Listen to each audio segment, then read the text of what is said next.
เท่าไรราคาเท่าไรทามก่อนทามราคาเบิ้ง เท่าไรราคาดิ 69 ล้าน 69 ล้าน เมน ว้าว ราคาดาว ใจตกตีน มาหานให้6หาถึกอยู่1,6,153 บาทพี่น้อง100,000พุ่นเด้สบายดีเด้อโอ้ครับเว้ยฮะนี่หมดแล้วโอ้ยถ่ายหัวขึ้นมั้งเอาขึ้นเอาเมื่ออยู่ไทยเอา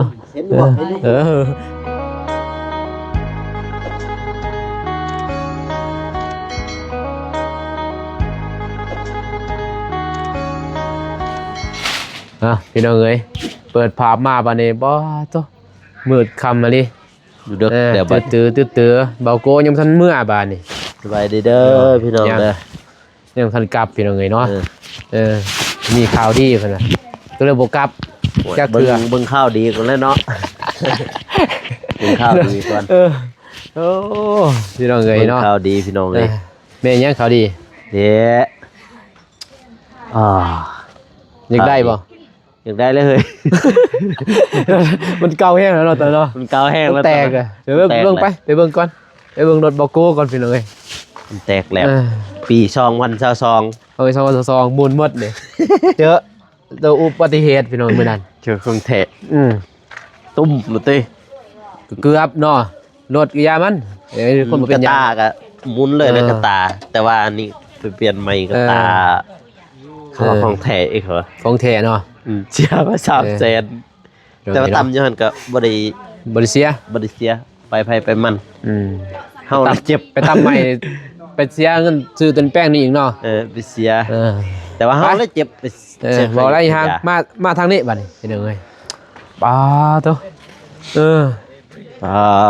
พี่น้องเอ้ยใหม่ล่าสุดเอี่ยมเลยพูดปี2000เท่าไหร่นี่น่าจะเป็น25ติ225ใช้จักรคองรถเด้สิถามนี่เนาะราคาเท่าไหร่วะซื้อเนาะจะได้ก็ว่าเงาบ่แม่นเงาได้พูดจักรคองพี่น้องเอ้ยเอาแล้วใหม่เพิ่นเบิ่งว้าวเอาใส่กระสินีบนี่ใส่ป้าโธ่พี่น้องเอ้ยใหม่ๆปี2025หรอเนาะแม่น2025จ่ายสดตามเอารถใหม่ป้ายแดงบ่ไปมีบ่จ่ายสดบ่มีดอกใส่ป้ายมีป้ายนะเป็นรถใหญ่เว้ยเป็นรถใหญ่เนาะโหตมีป้ายอยู่ได้บ่โกฮะโอ้ยได้อยู่เท่าไรราคาถามก่อนถามราคาเบิ่งเท่าไรราคาดิ69 ล้าน69 ล้านแม่นว้าวราคาดาวใจตกตีนเงินเดือน YouTube ยังบ่เงินเดือน YouTube อีกจักเดือนว้าโธ่ตะกี้รถอีแตนพี่น้องเอ้ยเบาโน่ซื้อกะ69นะ59ล้านพี่น้องเอ้ยเนาะ9 ล้านตอนนั้นบาทตัวนี้เกยังก็บ่ได้พี่น้องเอ้ยแกได้เอ้ยเกยังเกคนซื้อขี้3เบิ่งดิ69ล้านถูกอยู่ลองเบิ่งคิดไรเบิ่งจักแสนพี่น้องเอ้ยว้าหาหมดปีได้เฮาจิกใจอยู่บ่60ล้านเรท50แม่นเรท65รถคูณเลยหารบ่รู้คูณเด้อหารอีกเท่าไหร่บัดนี้69หั่นแหละอาหาร65หาร69บ่ไม่ถึงนะเฮ้ย พี่น้องเอ้ยเนาะแสนประมาณ69เนาะ69มาหารให้6หาถึกอยู่1,6,153 บาทพี่น้อง100,000พุ่นเด้สบายดีเด้อพี่น้องเด้อ สบายดีเด้อ แพงรีพี่น้องเอ้ยเนาะ แสน แต่พังไทยจักเท่าไรเนาะ มีรถเว็บ ปี ไซต์ เว็บไอปี2025เว็บไอ เยี่ยมเลย ต้นห้านพี่น้องเอ้ยเนาะแต่ดาวเพิ่นว่าดาว2 ปีดาว2 ปีจ่ายเท่าไหร่ ล้าน 25ล้าน แม่น 25ล้านมันถืออยู่ สหรัฐ40,000 40,000 กว่า 40,000 6424 ยังอีก44 40,000ป้าย40,000กว่าพี่น้องเอ้ยบ่ต้อง ไปก่อน จ่ายเป็น10ยังอีก ยังอีก60,000 ยัง60,000 บาท ใช้แล้วนี่ โอ้ไม่ได้น้อยเลย เดี๋ยว เบาสายไปทำงาน วิธีจังไรเลยไปใส่เขาเพิ่น มีแต่รับจ้างหั่นแหละ ครับจ่ายขี่รถไปครับจ่ายเลยบ่ แม่น วันเท่าไหร่ไปจ่าย ได้ เนาะ 200,000 200,000 แม่น อัน จ่ายเงี้ยง 200,000 แล้วนี่ เสียหญ้ากันคันว่ามีอันเสียหญ้าไปเสียหญ้าหมู่ 200,000 แม่นวันหนึ่ง200,000 200,000มัน เดี๋ยวดึงอะไรไป จะ2 ปีเอ้า2 ปีก็เท่าไหร่ก็40 ล้าน เออ 40 ล้านก็บ่พอซ้ำ ไล่มันต้องได้ไล่อีกได้หันได้ 40 ล้านมันได้จ่ายยังเท่าไหร่ยัง ยัง44อีก 44ล้าน อันบ่พออีก4ล้าน ปีหนึงเนาะ บัดนี้ มีแต่ไปหา กินยาบ่ได้ไล่เด้พี่น้องเอ้ย แม่น โอ้ยยอมแล้วเฮานี่ อยาก เนาะ เพื่อสิได้สิโดย ยอม แสนกว่าบาท เซนกว่าบาทรถใหญ่สิเฮงกว่านี้ในรถจักรพี่น้องเอ้ยอยู่ลาวแต่ว่าอยู่ไทยนี่จักเท่าไหร่เนาะ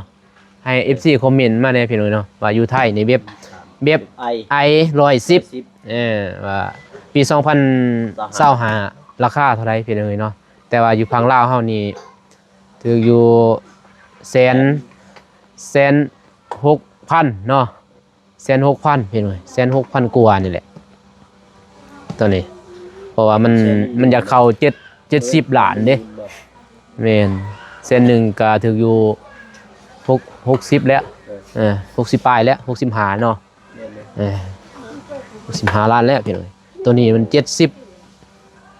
แล้วยังล้านหนึ่งเนาะยังล้าน อันหนึงอีก ยังอีกล้านหนึ่งก็ซื้อน้ำมันนี่เด้แล้วก็ซื้อตัวนี้อีกซื้อกระตายอีกสตาร์ทรถมันเลย แว่นเด้ใส่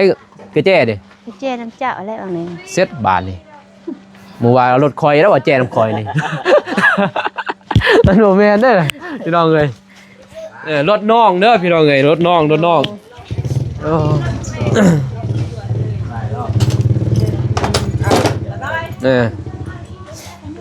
รถน้องเพิ่นพี่น้องเอ้ยเพิ่นซื้อมื้อนี้เนาะซื้ออยู่ห้านจีนเนาะแต่ว่าอยู่ห้านจีนแต่บ่แม่นไปซื้ออยู่บ่ได้ซื้ออยู่นั่นพี่เนาะเพิ่นก็เลย ค่าต่ำกลาง เพิ่นบอกเบาน้องมาผูกแขนพี่น้องกับเบาโกก็เลยบ่ทันมื้อเนาะ ก็เลยไปทำเลยส่งไปนำไปนำ ก็เลยว่าโอ้หนักเด้เนาะโอ้มาโตกำลังมื้อนี้เลยเนาะออกใหม่ๆพี่น้องเอ้ยจักโมงออกนี่ ประมาณ4โมง 4โมง แม่น4โมงแรง โอ้ครับเว้ยฮะนี่หมดแล้ว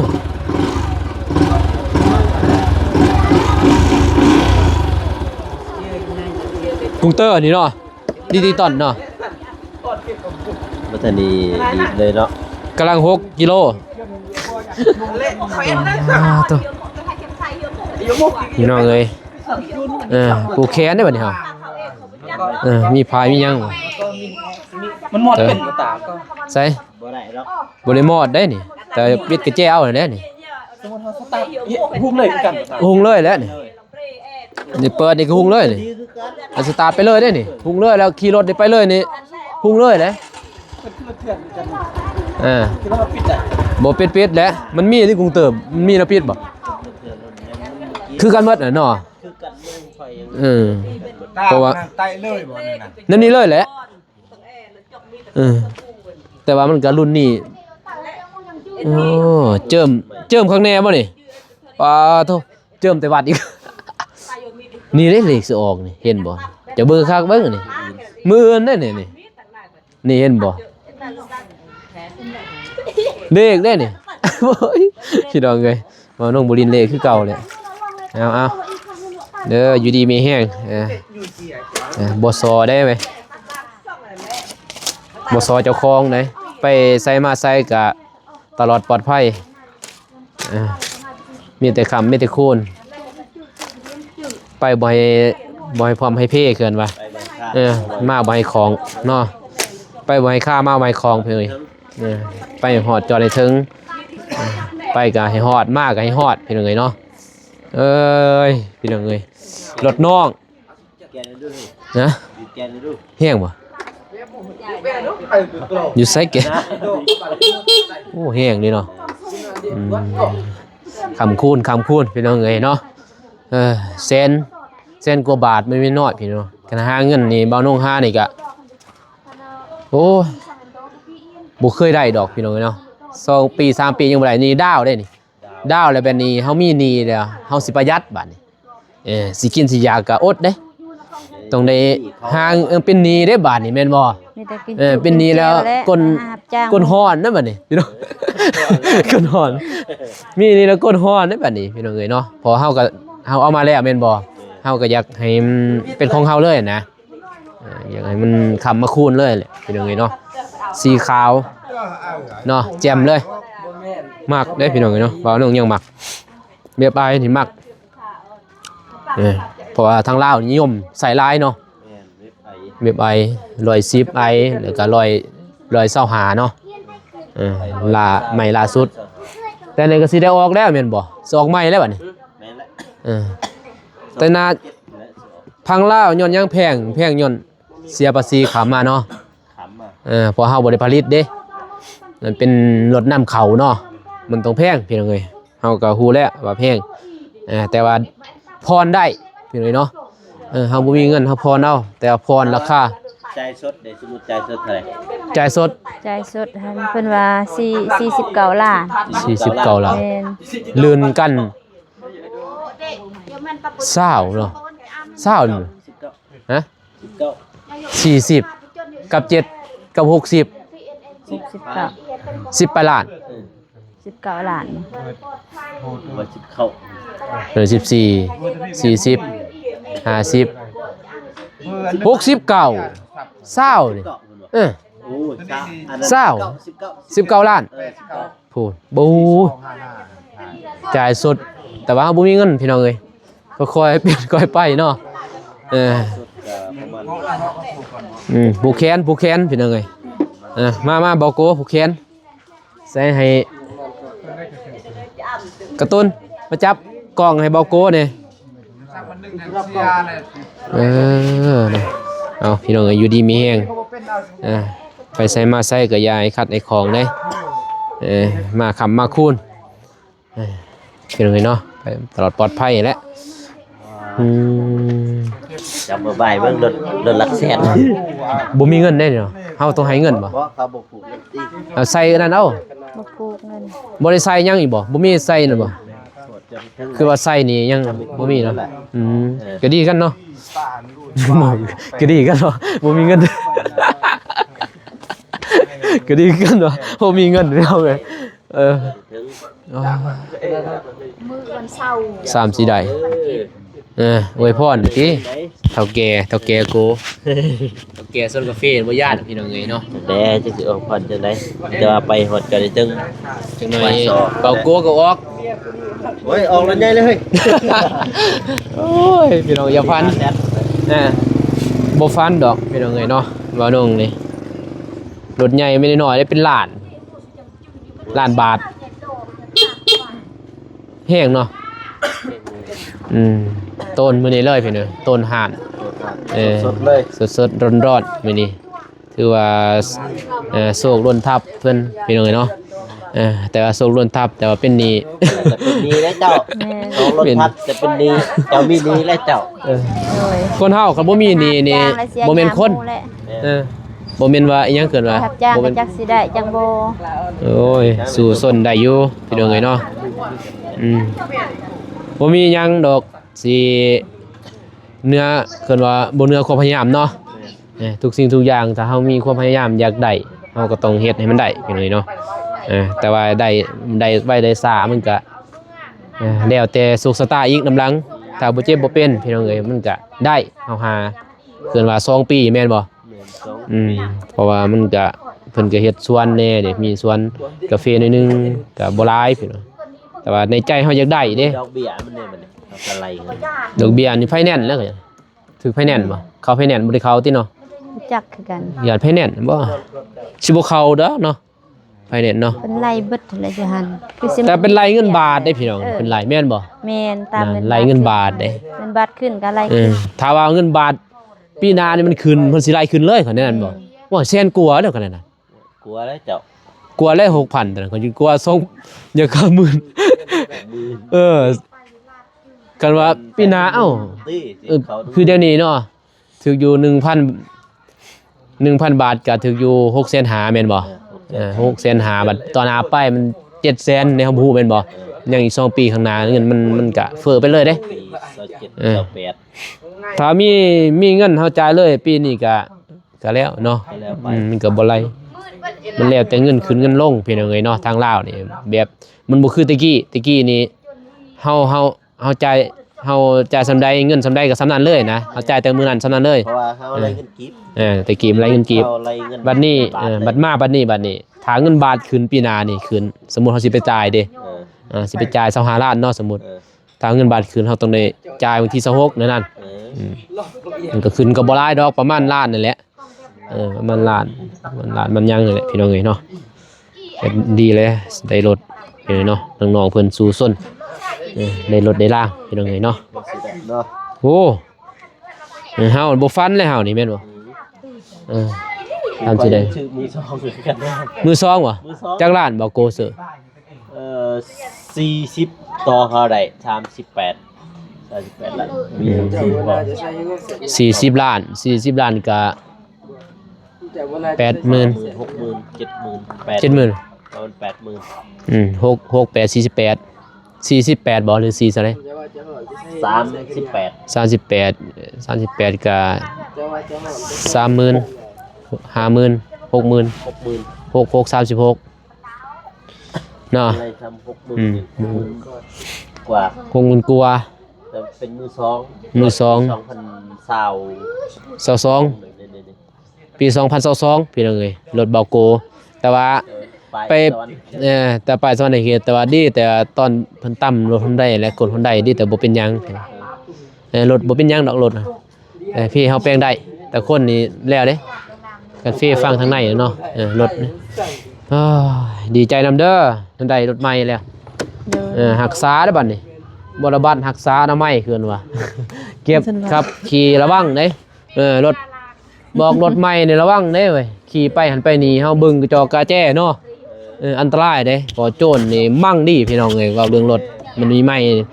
นี่ไปตลาดเวลาเฮาไปตลาดตะลี่บ่ไปบนมันซุ่มซ่นซุ่มซ่นอีหยังนี่อันตรายอย่าเฟ้อ เฮ็ดคือรถเก่าได้ไปเอาตลาดย่างเมื่อ ลอกกาบ่อยู่มันเก่งแล้วเดี๋ยวนี้พี่น้องเอ้ยพวกขี้ลักมาง่ายนี่โอ้บ่าวนุ่งคันมีรถบ่าวนุ่งว่าอยากติด GPS พี่น้องเอ้ยใส่สบายเพราะว่าเฮาเสียอยู่ GPS มีตลาดหนึ่งล้านป้ายเฮาเสีย GPS ล้านป้ายแต่ว่ามันกุมค่า10ปีเด้ใส่ได้10ปีบัดนี้เฮามีความปลอดภัยหลายเขาตามให้เฮาอีกรับประกันเด้เจ้าของ GPS เขารับประกันให้เฮาอีกนะเขาไปตามให้เฮาให้ได้รถเจ้าสิเก่าซำใดก็อย่าเข้าสิมางออกซำใดก็อย่า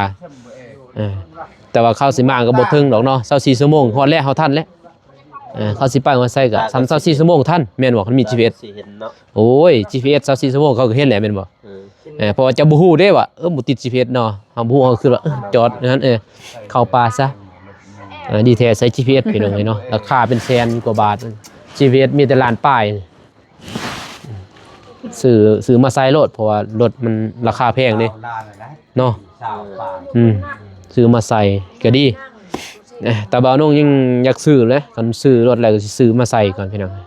ถ้าว่าซื้อรถได้รถจักรบ่ว่ารถใหญ่ได้รถจักรเอาแล้วเอาเนาะรถจักรไปก่อน กลายเป็นดีได้ขี่ได้เนาะ เอาเลยเดี๋ยวรถใหญ่เอาแม่กล้าเป็นดีบ่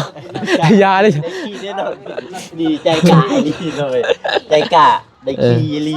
ได้กี้อ่ะ กล้าเป็นดีได้ขี่ได้นอนเขา แต่เฮาก็ต้องมีความพยายามเนาะหาแหละ ได้เจ้าบัดนี้ แต่หาว่าได้พี่น้องบ่ได้อยู่ได้เศร้าลีเลยบ่จักซื้อกินซื้อยากบ่จักค่ารถค่าล่างเจ็บเป็นอื่นว่ามันหลายอย่างแต่เฮาก็บ่คิดตัวนั้นเนาะคือตอนมันสิเจ็บสมองมีแต่ว่าเฮาตั้งใจหาเงินเพิ่นว่าเก็บน้อยๆถ้าเฮาเฮามีก็ได้พี่น้องเอ้ยบ่ยากหรอกถ้าเฮาบ่เป็นหนี้เฮาก็บ่ได้รถเพราะเฮาสิได้เงินเป็นก้อนแสนกว่าบาทพี่น้องบ่มีคือทางฝั่งลาวนี่บ่ได้พี่น้องเนาะปีหนึงหาเงินเกือบรวมได้อยู่แสนกว่าบาทแต่ว่าเฮากินหลายพี่น้องเอ้ยเนาะใส่จ่ายหลายเพราะว่ามันเพ้อเด้มีวงบ่คำพุงนะคำพุงมันเปิด อยู่บ้านพี่น้องเอ้ยเนาะมาผูกแขนบ่นี่มีไผมาผูกบ่นี่หมดแล้วบ่ บ่ทันว่า แล้วหมดแล้วบ่ผูกแล้วผูกคอต่อแขนอย่าผูกลายเลยผูกลายก็มันสิคล้องผูกสำเร็จสนึงแกะออกคล้องตัวนี้ล่มก็พอแล้ว คือเขาว่าเนาะ ตัวนี้อาจารย์ผูกแขน แล้วโค้งไปพี่โค้งมานี่ก็บักใหญ่บัดนี้ไปคล้องเลยผ้าล่ม ตัวนี้ว่าตัวบ่ถือ มันบ่แม่นเด้อ ตัวใด ของ2019อันตัวนี้ ตัวนี้เนี่ยมันบ่ถูก ของมันบ่แม่นเวลาเฮาเปิดนี่มันสินั่นเนาะมันสิต่ำตัวนี้อันนี้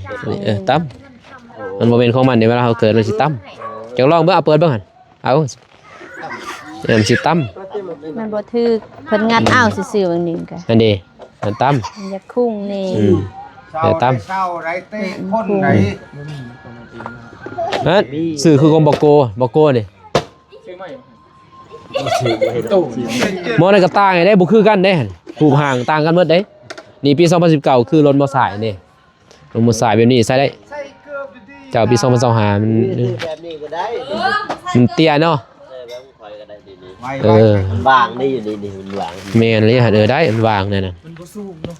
มันต่ำเด้มันวางได้นั่น ใครมา สูงอีหลีโลข้างหน้า โอ้สูงอีหลีเลยนี่พี่น้องเอ้ยตัวนี้ไปยาไปเว้ยใส่ไปเท่าใดซื้อตัวนี้แสน แสนหนึง แสนหนึ่งก็100กว่าบาทเนาะ200เนาะ เท่าไหร่แสนนึง 100กว่าบาท ก็ไปดิยืดก่อกระตาก็เวทนะก็ 100 กระ กว่าบา ตา ท ก็แสนหนึง ตัวนี้ก็ซื้อ แม่กระตาก็ซื้อ มาแต่ศูนย์บ่มีหยังเลยพี่น้องมีแต่แวน มีแต่เวน มานี่แต่ว่าตัวนี้กันอันนี้ก็ซื้อใหม่กระตาก็ซื้อใหม่พี่น้องเอ้ยมันบ่ได้โง่เด้มันฉลาดเด้พี่น้องเอ้ย ธรรมดาก็ต้องก็ไปครบเลย สื่อตัวใหม่เลย มันกระเทินเนาะมันบ่อยากคักกระเทินเฮาใส่ยามันขูดเนาะ มันของแท้ตัวนี้ว่าแท้เจ้าใส่อีหยังก็ได้มันหัก คักแล้วจังได๋ ข คั อก งเทแล้วได้ตัวนี้ได้มันบ้านเนี่ย พูดจะเบิ่ง เดี๋ยวเท่าไหร่ซื้อบ่โกซื้อ สื่อสาวแท้ 3แสน 2แสน หา โอ้2แสนหานี่เด้ เท่าไหร่ล่ะ 8แสน8 ดีแข็งจะบีบนี่ก็ได้นี่จะบี โอ้ซ้ำเจ้าสิแลนอยู่แหละบ่เป็นหยังดอก จะปะอันนี้หนังก็ได้เอง แท้สุดเลยเพิ่นว่าตอนนั้น ว่าก็แม่น ครับ เดี๋ยวมันบาง บ่ติแล้วเนาะเข้าขายพี่น้องเอ้ยบ่ติเข้าการค้าการขายมันก็โอเคเอาไปเพิ่นสิไปกินไปอยากบ่มาพี่น้องเอ้ยโอ้ยไปกินกระปอกกระปุ่นฟันกระปุ่นแน่นอนล้างรถ ฟันกระปุ่นพี่น้องฟันขนมจีนเนาะเอาเนาะทางไทยขนมจีนจักนาทีล่ะ โอเคเอาเบาโกถ่ายรูปเลยรถเบาโกน่ะถ่ายรูปขึ้นมั้งเอาขึ้นเอาเมื่ออยู่ถ่ายเอา เห็นบ่เห็น เบาโกเปิดออกรถใหม่ทีเดียวเลยออกรถใหม่เอาดีๆแล้วดิเต้เฮ็ดรอๆเต้โอ้เหมือนโอ้เฮงมืดเฮงใส่แว่นดิ เห็นอยู่บ่ เห็นอยู่โอเคพี่น้องเอ้ย